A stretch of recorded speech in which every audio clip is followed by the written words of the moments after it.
திண்டுக்கல் மாவட்டத்தில் காலியாக உள்ள அனைத்து அங்கன்வாடி பணியிடங்களையும் நிரப்புவதற்கு ஆட்சியர் அறிவிப்பு வெளியிடாதது தகவல் அறியும் உரிமை சட்டத்தின் கீழ் தெரியவந்துள்ளது. திண்டுக்கல் மாவட்டத்தின் 15 வட்டாரங்களில் செயல்பட்டு வரும் 2039 அங்கன்வாடி மையங்களில் காலியாக இருக்கும் பணியிடங்களை நிரப்ப கடந்த 6ஆம் தேதி அறிவிப்பு ஒன்றை மாவட்ட ஆட்சியர் வெளியிட்டார். ஆனால் இதில் அங்கன்வாடி மையங்களில் அதிகமான பணியிடங்கள் காலியாக இருந்தும் குறைவான இடங்களை நிரப்புவதற்கு மட்டுமே அறிவிப்பு வெளியிடப்பட்டிருந்தது. ரத்தீஸ் பாண்டியன் என்ற சமூக ஆர்வலர் மூலம் தகவல் அறியும் உரிமை சட்டத்தின் கீழ் தெரிய வந்திருப்பது அதிர்ச்சியை ஏற்படுத்தியுள்ளது.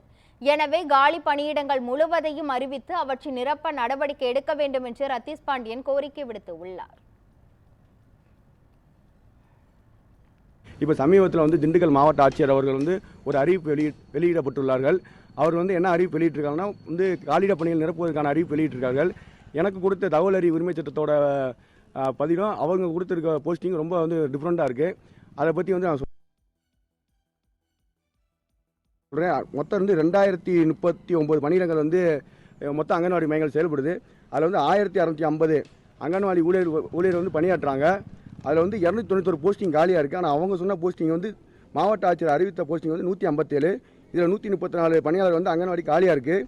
அங்கன்வாடி உதவியாளர் 1284 பேர் தான் பணியாற்றுறாங்க. அதில் 655 போஸ்டிங் 655 போஸ்டிங் காலியாக இருக்குது. ஆனால் மாவட்ட ஆட்சியர் அறிவித்த போஸ்டிங் 78. இதுலேயும் 577 உதவியாளர் பணிகள் காலியாக இருக்குது. 15 வட்டாரங்களில் 2039 செயல்படுது. இதில் ஒப்பளிக்கப்பட்ட பணியிடமே 1939 தான். இதில் 100 பணியாளர் ஒப்படைக்கப்படாமல் இருக்குது. அதை யார் நிர்வகிக்கிறாங்கன்ற தகவல் இன்னும் யாருக்கும் சரியாக தெரியல. மாவட்ட நிர்வாகம் உரிய நடவடிக்கை எடுத்து காலியிட பணிகளை நிரப்பணும். தமிழக முதல்வர் மு க ஸ்டாலின் சட்டப்பேரவையில் அறிவிச்சிருக்காப்புல தமிழ்நாடு முழுவதும் அங்கன்வாடி பணியாளர்கள் உதவியாளர்கள் நிரப்பப்படணும்னு. ஆனால் இப்போ ஒரே குளறுபடியாக இருக்குது. இதை மாவட்ட ஆட்சியாளர் உரிய நடவடிக்கை எடுத்து விசாரிக்கணும்.